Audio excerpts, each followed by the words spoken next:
The Lord said to Moses, "Cut for yourself 2 tablets of stone like the first, and I will write on the tablets the words that were on the first tablets, which you broke. Be ready by the morning, and come up in the morning to Mount Sinai, and present yourself there to me on the top of the mountain. No one shall come up with you, and let no one be seen throughout all the mountain. Let no flocks or herds graze opposite that mountain." So Moses cut 2 tablets of stone like the first.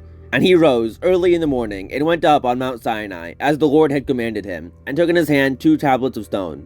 The Lord descended in the cloud, and stood with him there, and proclaimed the name of the Lord.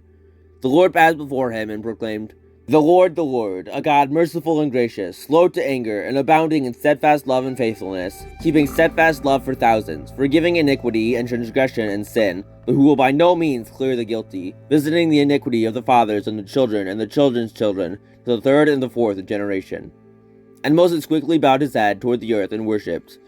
And he said, "If now I have found favor in your sight, O Lord, please let the Lord go in the midst of us, for it is a stiff-necked people, and pardon our iniquity and our sin, and take us for your inheritance." And he said, "Behold, I am making a covenant. Before all your people I will do marvels, such as has not been created in all the earth or in any nation. And all the people among whom you are shall see the work of the Lord, for it is an awesome thing that I will do with you. Observe what I will command you this day.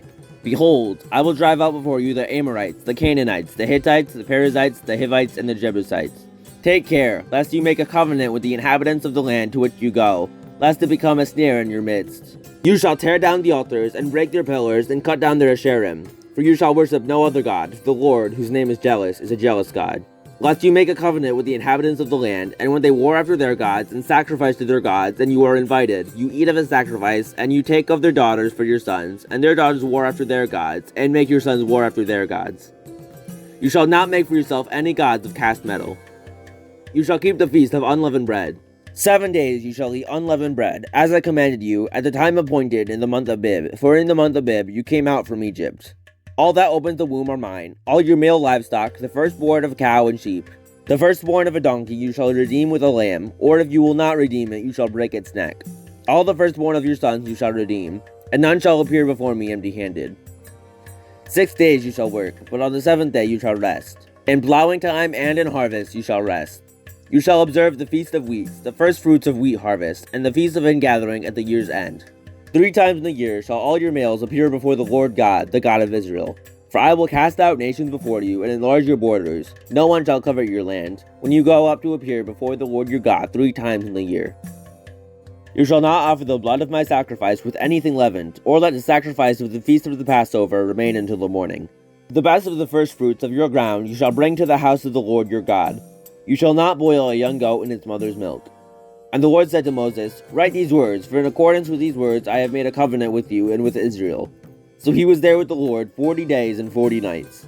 He neither ate bread nor drank water. And he wrote on the tablets the words of the covenant, the 10 commandments. When Moses came down from Mount Sinai, with the 2 tablets of the testimony in his hand, as he came down from the mountain, Moses did not know that the skin of his face shone, because he had been talking with God.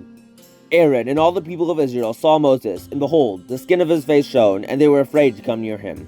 But Moses called to them, and Aaron and all the leaders of the congregation returned to him, and Moses talked with them. Afterward, all the people of Israel came near, and he commanded them all that the Lord had spoken with him on Mount Sinai. And when Moses had finished speaking with them, he put a veil over his face. Whenever Moses went in before the Lord to speak with him, he would remove the veil until he came out. And when he came out and told the people of Israel what he was commanded, the people of Israel would see the face of Moses, that the skin of Moses' face was shining. And Moses would put the veil over his face again until he went in to speak with him.